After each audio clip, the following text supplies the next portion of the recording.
guys, welcome back to another video. If you have followed our channel for any length of time, you know that I haven't put together many videos on vegetable gardening, and I hope to change that in the near future. I think next year is going to be a great and fun year. But in the meantime, we've reached out to Callie Kim, who's got a really great following on YouTube, and she focuses on vegetable production, and she does it organically. So I thought it would be really fun to have her share her top 5 tips to get started with organic gardening. So here's Kim. Hi everyone. Hi Laura. Thank you so much for inviting me to be on your channel today to talk about growing your own food. Now, it's so much fun to grow your own food, and it's really rewarding to walk around your backyard, pick some tasty fresh vegetables, and then bring them inside to feed your family. Now, some people don't grow their own food, and I ask them why. And a lot of times they say it's too complicated, takes too much time, or just costs too much money. And I'm here to tell you today, not so. I want to share with you 5 tips for growing your own productive, successful vegetable garden so you have plenty of vegetables out in your own backyard that you can bring in and feed your family. Well, the first tip, especially when you're a new gardener, is to keep it simple and keep it small. Don't worry about all that complicated garden information you might read out there on the internet. Just start with 2 to 3 vegetables that you really like, and even keep it small by growing something in a container right outside your back door. For example, you might want to grow like a little salad garden. I've got a tomato and a cucumber in here. If you added some lettuce, you'd have everything you need for a salad right outside your back door. Or maybe like a little herb garden with a couple of varieties of basil, some oregano, your favorite herbs that you can just take inside, add to your meals, and really add some taste and flavor to the recipes that you're making in the kitchen. So start small, start simple, get some success, get some confidence under your belt, and you can always add more vegetables next growing season. Well, the second tip is to keep it quick. I mean, let's face it, we're all busy, we have jobs, we have kids, we have obligations, and it's really important that you make gardening fit into your schedule. And a couple little resources I like to use just to keep it quick for me.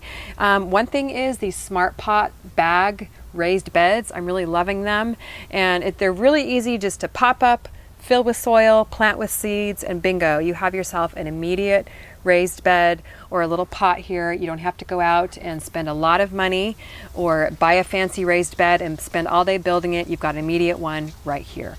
Another little thing that I like to use is these cool little peat pellets. Now, these are really nice because you can actually plant in these indoors when it's too cold or too hot to plant them outdoors, and then bring them outside and plant them in the garden. And these are pretty neat. You just put them in water. They're little compressed pellets. Put them in water and they expand like this, and then you just plant your seeds. And these are also great because they're really inexpensive. That's actually my third tip, is keep it inexpensive. It does not have to break the bank. Now, one way you can spend a lot of money gardening is by buying all of your transplants at the garden center.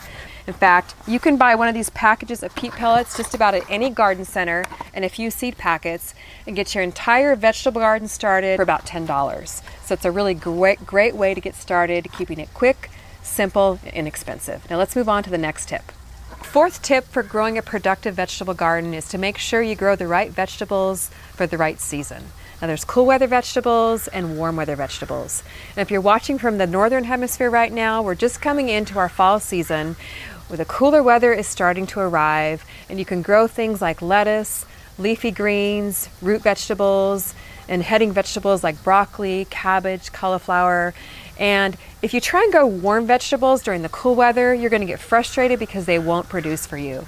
If you're watching from the southern hemisphere, you're getting ready to plant your spring and summer garden, and the most productive vegetables for you will be things like tomatoes, eggplant, cucumbers, peppers, and those things love the long, warm days of summer and the warm nights, and will be very productive for you during this time of the year.